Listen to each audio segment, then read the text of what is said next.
to get the green light to release more than 1 trillion tons of radioactive water from the Fukushima nuclear plant into the sea.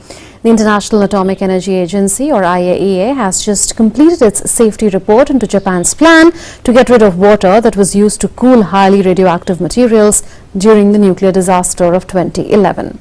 Despite protests from some of Japan's neighbors, the Director General of IAEA, Rafael Grossi, says he is confident that all safety aspects have been considered. This time, on an important chapter, I will have the honor to deliver this afternoon the assessment, the comprehensive assessment that the agency has been working on for more than 2 years of the plan related to the treated water around the nuclear power plant. We will be discussing this as well. Rebecca Bundhun, a DD India correspondent, joins us from Tokyo, Japan. What are the concerns, Rebecca, around the release of the radioactive water?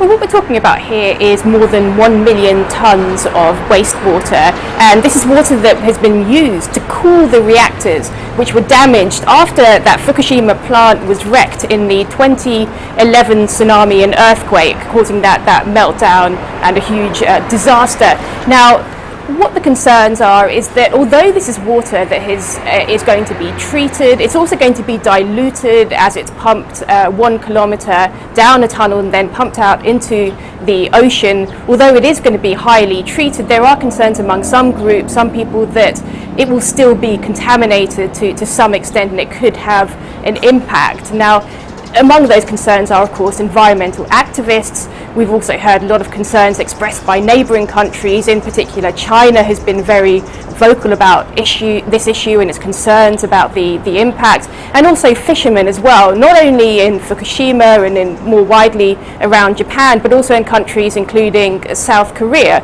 They're really worried about the impact that it could have on the fish, or even just on the reputation as well of the industry, and it could impact their industry. So these are the concerns that are ongoing around this issue, as the International Atomic Energy Agency has said that Japan's plan to release this wastewater is in fact in conformity with international standards.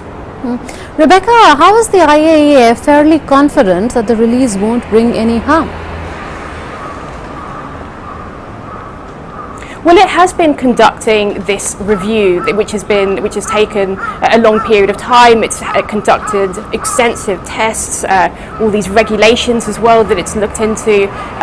So it has actually done a huge amount of research into this matter to come to that conclusion that it's conforming with international standards, and it says that the impact that it believes it would have on fish, on the sea, on the water is actually negligible. So that's what it's come up with.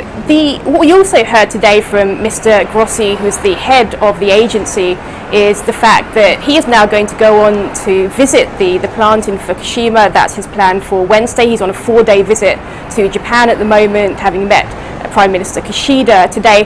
And then what he wants really is for the agency to actually have an ongoing presence during this process. So if the Japanese government does go ahead and decide to release that water, which is expected to happen this summer, in a matter of weeks potentially, that the agency really wants to have an ongoing presence and actually continue to assess the process and make sure that it does continue to comply with these safety standards. Now, that is an independent review, so the Japanese government has sees that as a very important development for it. What we have to also remember, though, is this is a process that will take place over the next 3 or 4 decades or so. It's not that 1 million tonnes of wastewater will be suddenly released into the ocean. It will take place over a long period of time.